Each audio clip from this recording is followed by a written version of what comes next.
What's up, cross culture? So we're here to learn about the culture of the cross and how specifically Exodus actually fits in with that culture of the cross. So in this video, we're going to be talking about the importance of repetition and remembering past events. So sit back, take your notes, and let's dig in. Exodus chapter 1, we're going to read the first 14 verses. And starting at Exodus chapter 1, verse number 1, it says, "Now these are the names of the children of Israel, which came into Egypt. Every man and his household came with Jacob." Reuben, Simeon, Levi, Judah, Issachar, Zebulun, Benjamin, Dan, Naphtali, Gad, Asher. "And all the souls that came out of the loins of Jacob were 70 souls, for Joseph was in Egypt already. And Joseph died, and all his brethren, and all that generation. And the children of Israel were fruitful, and increased abundantly, and multiplied, and waxed exceedingly mighty, and the land was filled with them. Now there arose up a new king over Egypt, which knew not Joseph. He said unto his people, Behold, the people of the children of Israel are more and mightier than we. Come on, let us deal wisely with them, lest they multiply. And it come to pass, that when there falleth out any war, they join also unto our enemies, and fight against us, and so get them up out of the land. Therefore they did set over them taskmasters to afflict them with their burdens. And they built for Pharaoh treasure cities, Pithom and Rasmus. But the more they afflicted them, the more they multiplied and grew. And they were grieved because of the children of Israel. And the Egyptians made the children of Israel to serve with rigor. And they made their lives bitter with hard bondage, in mortar and in brick, and in all the manner of services in the field. All their service, wherein they made them serve, was with rigor." The beginning of Exodus doesn't start out too good. Briefly, it talks about the kids coming in from Egypt and the brothers of Joseph.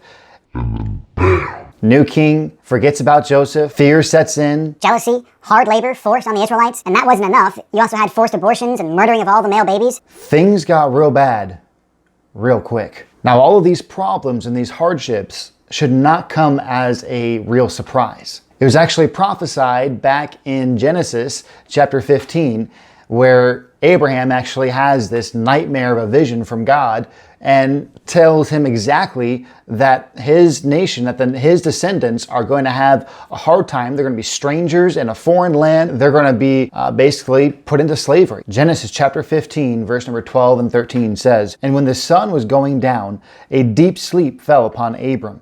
And lo, a horror of great darkness fell upon him.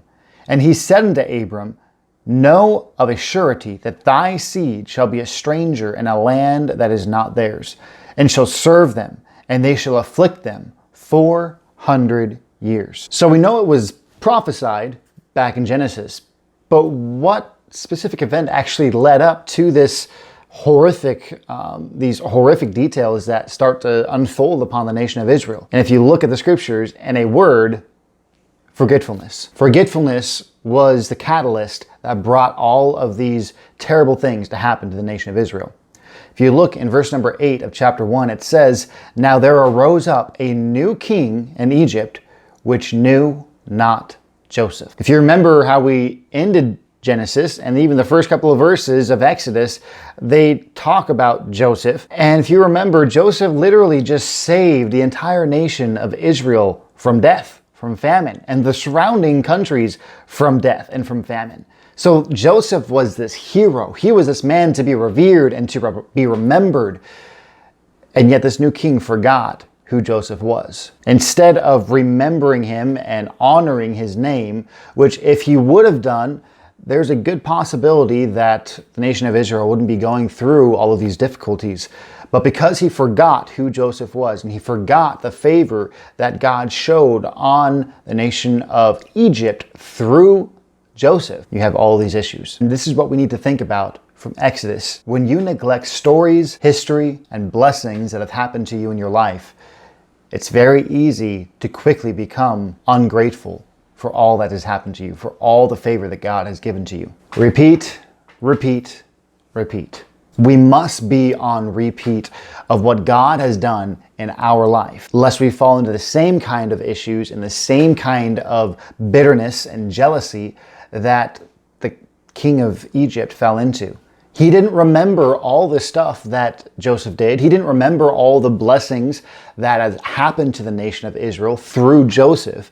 And because of that, he just gets jealous and he gets scared.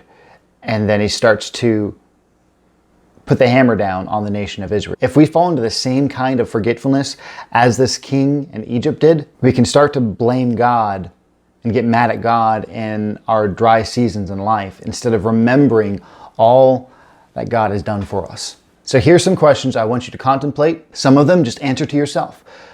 But some of these you're going to need to remember and you're going to be thinking about and praying about for Sunday.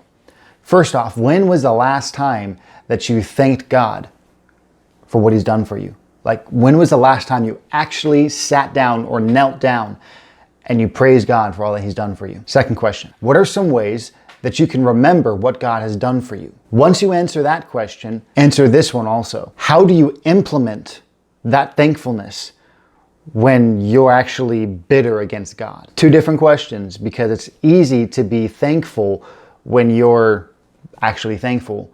It's harder to be thankful when you're bitter at God. The last question, something I want you to pray about and something I want you to contemplate and really think about, because this will help you and it'll help others in Sunday school. But I want you to come up with a testimony of something that God has done in your life, whether that's an answer to prayer, whether that's him coming through and there's this whole story involved. I want you to share with us a testimony of what God has done in your life.